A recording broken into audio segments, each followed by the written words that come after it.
Lancairs are known by pilots for being beautiful, fast, and extremely fun to fly. But this is only part of the story. It's only true if you're an experienced pilot who has trained properly on the type. If you're not, then any Lancair you get into is likely to bite you harder than you least expect. Lancair was created in 1984 as a kit airplane manufacturer by Lance A. Neibauer. It has played an important role in shaping the nature of the expanding kit aircraft industry since then. More than 2,100 Lancair kits have been sold in 34 countries around 5 continents so far. This company offers a diverse selection of private pilot aircraft, ranging from high-performance models to low-cost alternatives when all models manufactured to date are taken into account. While the firm only offers 2 current models, it is possible to purchase pre-owned versions from the company's prior portfolio. So, which Lancair should you buy?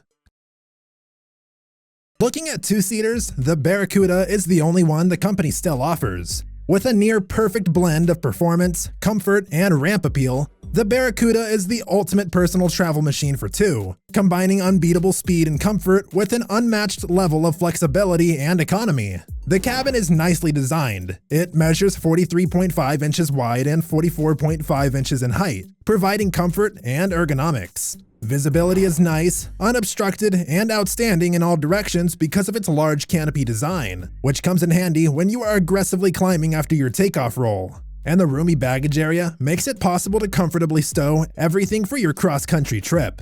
While the Barracuda has a light, quick, and balanced roll control and can cruise at speeds of over 200 knots using a 310 horsepower Continental IO 550 engine, low-speed performance is nice, and this plane stall at 52 knots in landing configurations. Climb rate is super fast when flown solo. The Barracuda can rush to altitudes at 2,700 feet per minute, and the flight range is 1,000 nautical miles. The 200 to 235 was designed to go as fast as possible and providing economical operations and cross-country comfort for 2 full-sized adults. It is no longer supplied, but when it was initially introduced, Neibauer intended to call it Lancer 200. As a result of a naming dispute with Mitsubishi, he went for Lancair 200, powered by a 100 horsepower Continental O200 engine. This plane sits 2 side by side, with a cruising speed of 160 knots, which makes the Lancair 235 the perfect choice for beginner aviators and those who appreciate the smooth flying, compactness, and affordability of a lovely two-seater. Handling a Lancair 235 differs because they're built to suit each amateur builder's whims, which is why its ability to forgive mistakes is questionable, because Lancairs are as dangerous as you make it. To put that in perspective, Lancairs make up just over 3% of the amateur-built fleet, yet comprise of over 10% of the fatal amateur-built accidents.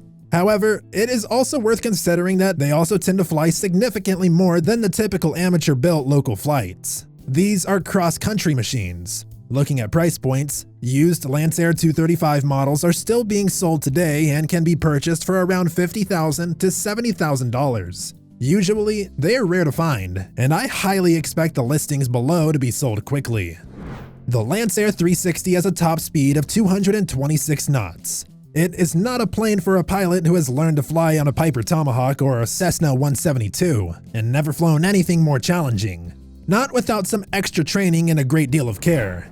This point cannot be emphasized enough. Its small wings and powerful engines means that glide performance can be poor. If engine goes out, this plane can drop like a stone. Even experienced pilots doubt that they would be able to successfully land a Lancair 360 after engine failure. Prospective Lancair 360 pilots need to clearly understand these facts, for the type is far less forgiving than the average light aircraft on which private pilots learn to fly and often gain most of their experience. Despite all of this, the Lancair 360, like all Lancair types, has many fans. Pilots who can handle it say that the Lancair 360 is great fun to fly, being fast and very responsive. Engine choice is between 160 horsepower O320 or a 180 horsepower IO360 Lycoming engine, which yields a cruise speed of 220 knots or 226 knots respectively, and the flight range is 600 nautical miles.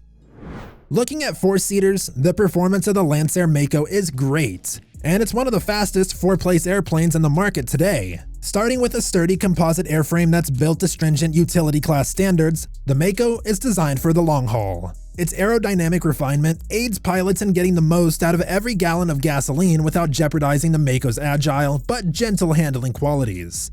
Many companies have attempted and failed to take a piece of Cirrus's market share. Since the SR-20 was approved, Cirrus has enjoyed a rapidly rising market share in single-engine piston aircraft. Lancair's new Mako competes with planes like the Cirrus SR-22, Mooney Ovation Ultra, and Cessna TTX in the same market. But is it succeeding at it?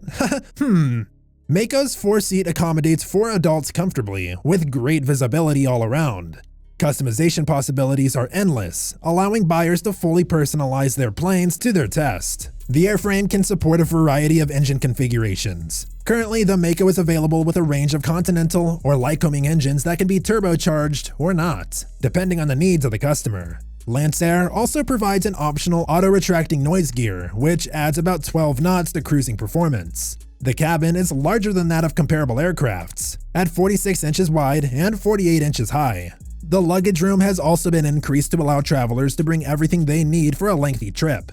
While the Mako's cabin is meant to be soundproof, Lancair additionally provides a unique soundproofing kit. The Mako has a very clean interior panel design, with 10-inch Garmin GSX screens and a GTN 750 in the middle. The 750 is used to operate the transponders, audio panels, lighting, and autopilot. The Mako does not sacrifice performance for comfort, and with the starting Lycoming IO 540 engine, the plane can cruise as fast as 200 knots at max power settings, consuming 15% less fuel than similar aircrafts. And with a standard Lycoming IO 540 engine, the plane can cruise as fast as 200 knots at max power settings, consuming 15% less fuel than similar aircrafts.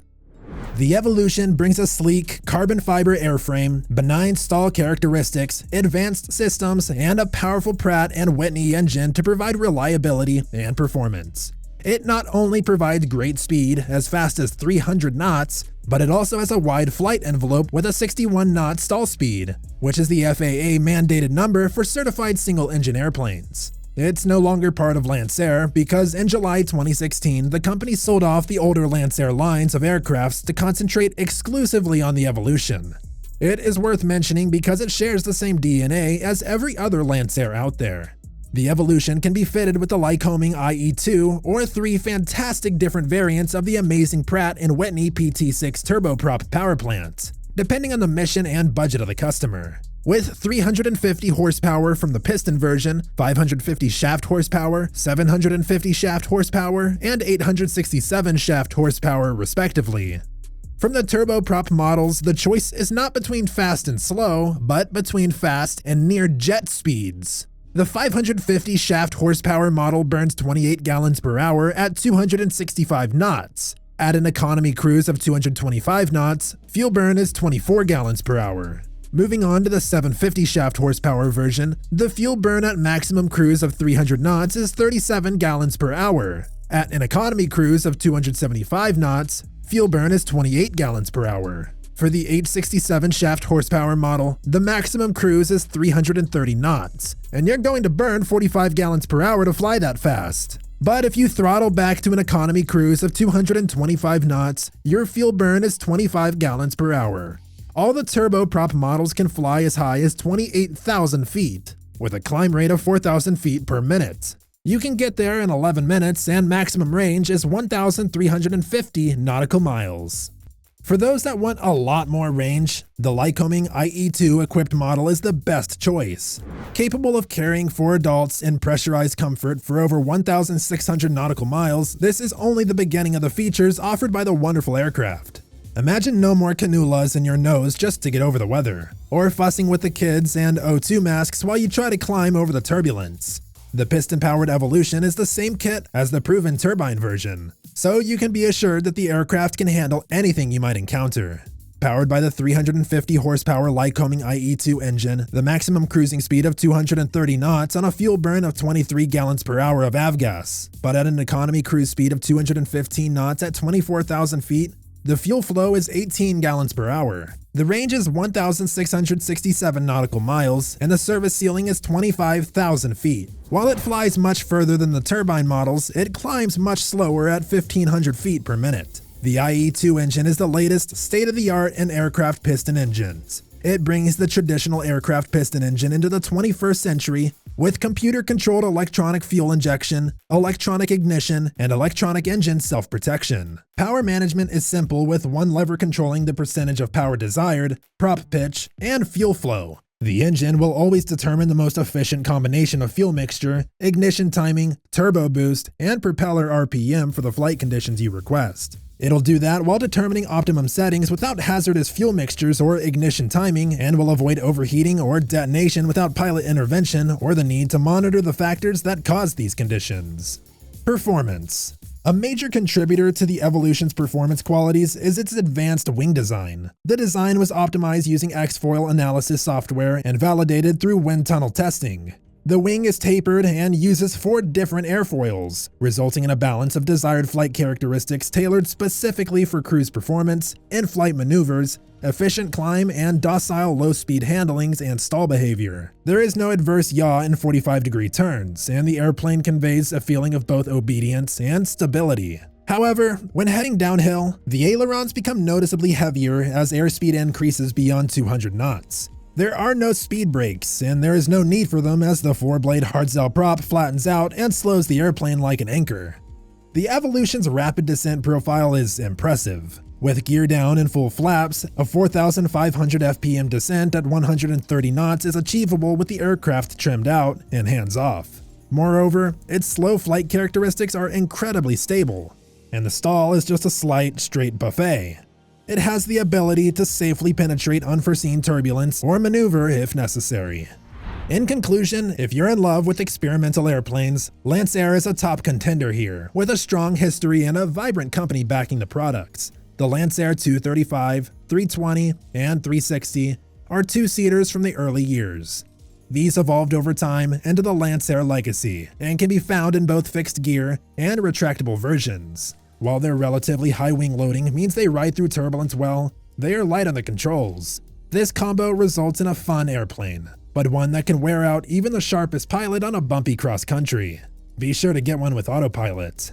The Lancair IVP technically offers 4 seats, but its main appeal is performance. Pressurization combined with installations of 350 horsepower piston engines or turboprops of 500 horsepower or more lets them cruise over 300 knots up high.